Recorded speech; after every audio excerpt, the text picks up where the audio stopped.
It's safe to say that President Abraham Lincoln accomplished many things during his presidency. His administration won the Civil War and held the nation together in the process. He led the effort to pass the 13th Amendment and abolish slavery forever in the United States. He oversaw the transformation of the United States military from a small traditional force into arguably the world's first modern military. His presidency expanded the size and reach of the federal government.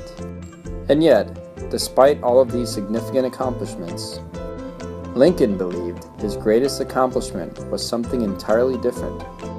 Lincoln believed that the Emancipation Proclamation was, quote, the central act of my administration and the greatest event of the 19th century.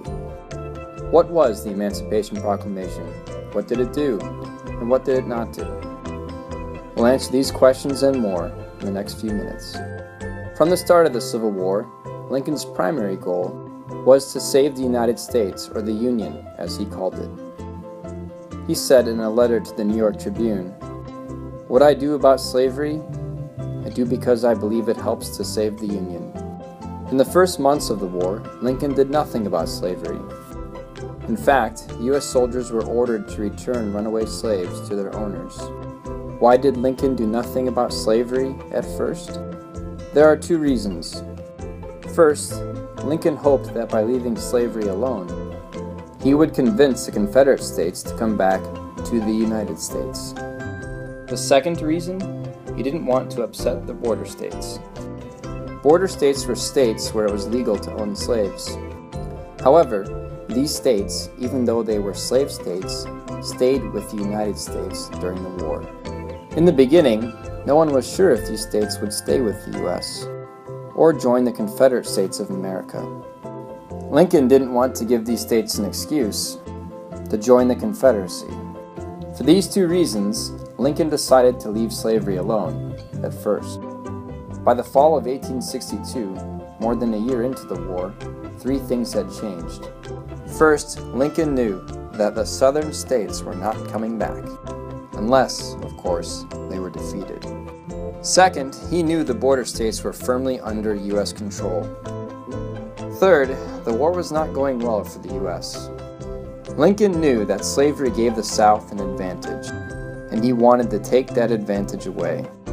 How did slavery give the South an advantage? Slavery freed up more Southern white men to become soldiers. Since fewer men were needed to maintain Southern farms, more men could go and fight. If Lincoln could disrupt slavery in some way, he could take away this important Southern advantage.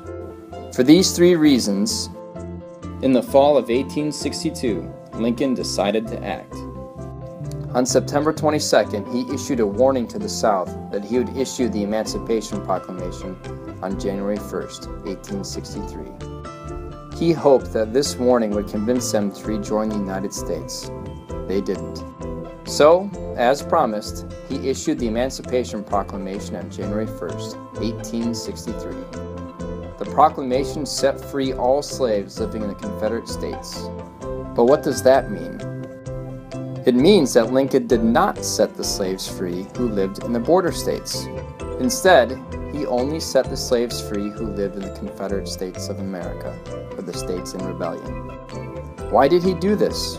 Why not set all the slaves free? Lincoln issued the Emancipation Proclamation under his authority as Commander-in-Chief of the U.S. Armed Forces. He did it to take away an important Southern military advantage, not to end slavery. Although he did realize, as did most people at the time, that the Emancipation Proclamation was a first step on the road to end slavery. What impact did the Emancipation Proclamation have? First, it gave the United States a new cause to fight for: liberty. Up until that point, the war for the North had been a war to save the Union, or the United States. The Emancipation Proclamation made it a war for freedom.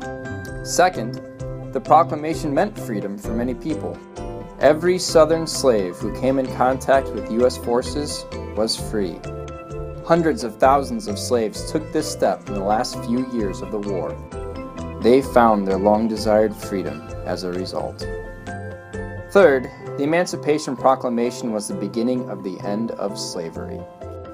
In March of 1865, Lincoln pushed the 13th Amendment through Congress. The 13th Amendment made slavery illegal. It went into effect in 1868, 3 years after Lincoln was assassinated.